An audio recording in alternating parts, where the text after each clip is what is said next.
2005 সালে গঙ্গোত্রী গ্রামের একটা বাড়িতে হরিয়া নিজের স্ত্রী অরুণিমার সাথে বসে রাতের খাবার খাচ্ছিল।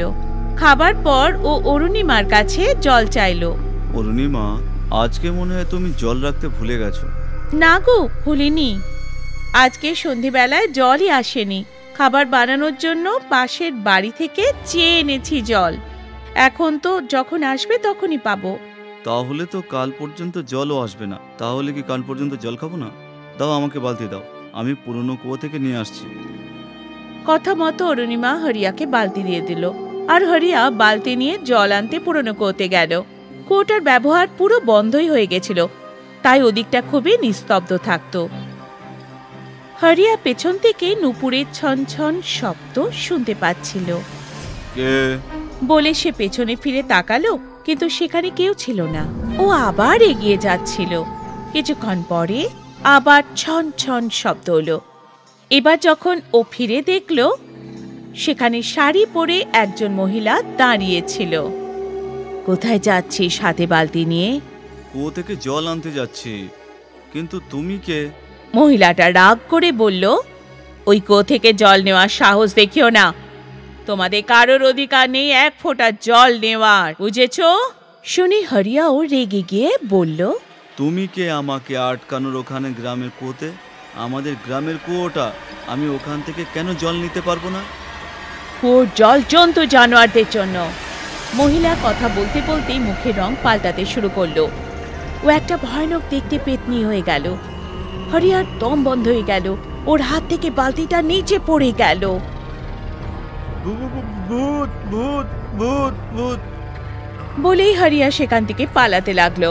তাড়াহুড়োতে সে ভুলেই গেল যে সে তার বাড়ির দিকে নয়, কুয়োর দিকেই দৌড়চ্ছিল। দৌড়তে দৌড়তে সে হাঁপিয়ে গেল।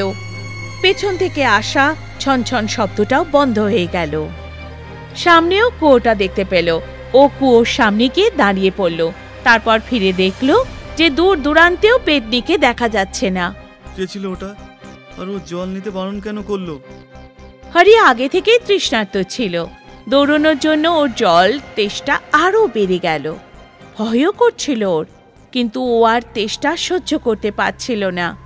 যা হবে দেখা যাবে। যদি জল না খাই এমনিতেও গলা শুকিয়ে মরেই যাব। বলে হরিয়া কুয়োর ঝোলানো বালতি ভেতরে ফেললো। দড়ি টেনে বালতি ওপরে তুলল। যখনই ও এক দুটোক জল খেলো, আবার পেছন থেকে ছন ছন শব্দ শুনতে পেল। বলেছিলাম না এই জল শুধু জানোয়ারদের জন্য? হরিয়া পেছনে ফিরে তাকানোর সঙ্গে সঙ্গে ও কুকুরছানা হয়ে গেল। এই গ্রাম আজকে থেকে জলের জন্য হাহাকার করবে, আর যখনই কুয়ো থেকে কেউ জল নেবে সে জানোয়ার হয়ে যাবে। পরের দিনও গ্রামে কিছু বাড়িতে জল এলো না। কিছু লোক প্রতিবেশী থেকে জল নিয়ে কাজ চালিয়ে নিল। হরিয়ার বন্ধু রাকেশ বাড়ির জন্য জলের ব্যবস্থা করতে পারল না, তাই সেও ওই কুয়োর দিকে গেল। জানি না এই গ্রামের ওপর কার কোন নজর পড়েছে। জলের সমস্যা দিনের পর দিন বেড়েই চলেছে।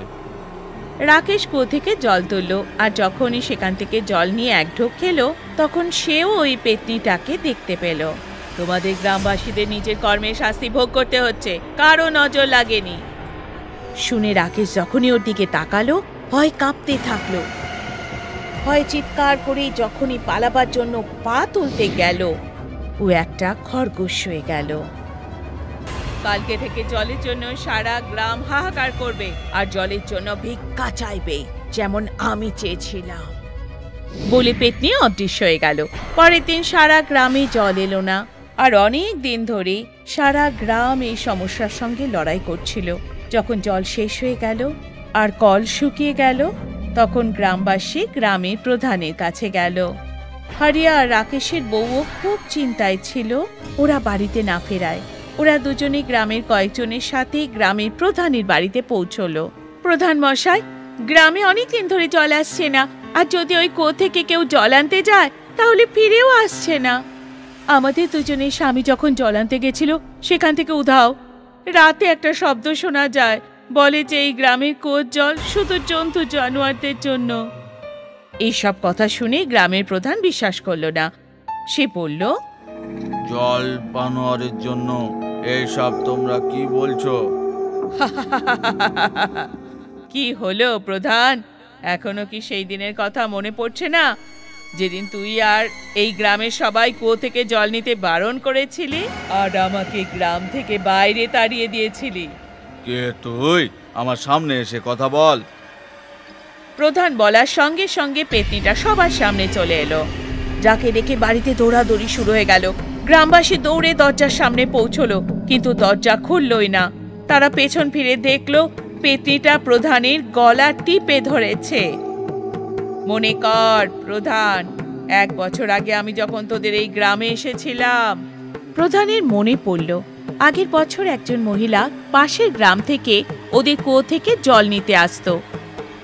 কিছুদিন গ্রামবাসী না করেনি, কিন্তু একদিন হরিয়া আর রাকেশ জল নিয়ে যেতে দিল না তাকে।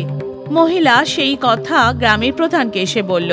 তাতে সেও তাই বলল যে আমাদের গ্রামের কুয়ো থেকে জল নেওয়ার অধিকার শুধু আমাদের গ্রামবাসীদের আছে। সে সেদিনের পর আর জল নিয়ে যেতে পারবে না। আমি গ্রামের কোনো বাড়ি থেকে জল নেব না, শুধু কুয়ো থেকে একটু জল নিয়ে যাওয়ার অনুমতি দিন। আমাদের গ্রামে কোনো প্রধান নেই, সবাই জলের সমস্যাতে নাজেহাল হয়ে গেছে। ওই কুয়ো জল শুধু জানোয়ারদের জন্য, আমি নিজের গ্রামের লোক ছাড়া অন্য গ্রামের লোককে কেন দেব? এই কথা শুনে ওই মহিলা রেগে গিয়ে বলল, যদি তাই হয় তাহলে ওই কুয়োর জল শুধু একদিন জানোয়ারই খাবে প্রধান। যদি কখনো কোনো মানুষ খায় তাহলে সেও জানোয়ার হয়ে যাবে। এই কথা শুনে গ্রামের প্রধান ওর সাথে মজা করেছিল আর গ্রাম থেকে তাড়িয়ে দিয়েছিল। আমি আমার ভুল বুঝতে পেরেছি, আমার ভুলের শাস্তি আমার গ্রামের লোকেদের দিও না। এখান থেকে যাওয়ার পরে আমি একটা গর্ত থেকে জল খেয়েছিলাম। তারপর বাড়ি ফিরে দেখলাম আমার মেয়ে আর স্বামী জলের জন্য মরতে বসেছে। আমি ওই জল ওদেরও খাওয়ালাম, তারপর ওদের তৃষ্ণা মিটলো, কিন্তু আমার কাছে নিজের জন্য জল ছিল না। মাঝরাতে জলের জন্য তড়পে তড়পে আমি মরে গেছিলাম। সেদিন থেকে আজ পর্যন্ত আমাদের গ্রামের লোকদের জলের জন্য হাহাকার করতে দেখেছি, কিন্তু এখন আমি পেতনি হয়ে গেছি আর ওই অভিশাপকে সম্পূর্ণ করাই আমার লক্ষ্য। এইসব কথা শুনে ওখানে উপস্থিত রাকেশ আর হরিয়া স্ত্রীরা ওকে বলল, তোমার সাথে যা হয়েছে খুব খারাপ হয়েছে বোন, কিন্তু তুমি যেটা করছো সেটা কি ঠিক হচ্ছে? আমাদের স্বামীর ভুলের শাস্তি পুরো গ্রামকে দিও না। আমরা তোমাদের গ্রামের সমস্যা দূর করব, আর যতদিন সেখানে জল আসবে না আমরা তোমার গ্রামে জল পৌঁছে দেব। এই কথা শুনে পেতনি প্রধানের গলা ছেড়ে দিল।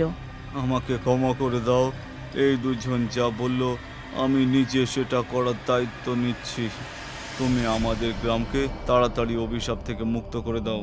কাল সকালে যদি আমার গ্রামে জল না পৌঁছায় তাহলে এই অভিশাপ কখনো শেষ হবে না। এই কথা বলে পেতনি সেখান থেকে অদৃশ্য হয়ে গেল। পরের দিন সারা গ্রামে এই কথা প্রচার হয়ে গেল। প্রধান নিজের সাথে 2টো জলের গাড়ি নিয়ে ওই পেতনিটার গ্রামে গেল। সেখানে গিয়ে জলের সমস্যার সমাধান করবে বলে ঘোষণা করে দিল। গ্রামবাসীরা জল নিয়ে গেল, সব ঘরে জলের সমস্যা দূর হলো। তখনই হরিয়া আর রাকেশ পশু থেকে মানুষ হয়ে গেল, আর প্রধানের গ্রামেও আবার জল আসা শুরু হয়ে গেল। কয়েক মাসের মধ্যে ওই পেতনিটার গ্রামের জলের ব্যবস্থাও ভালো হয়ে গেল, আর গ্রামের প্রধান ওই গ্রামটারও নিজের গ্রামের মতো খেয়াল রাখতে শুরু করলো।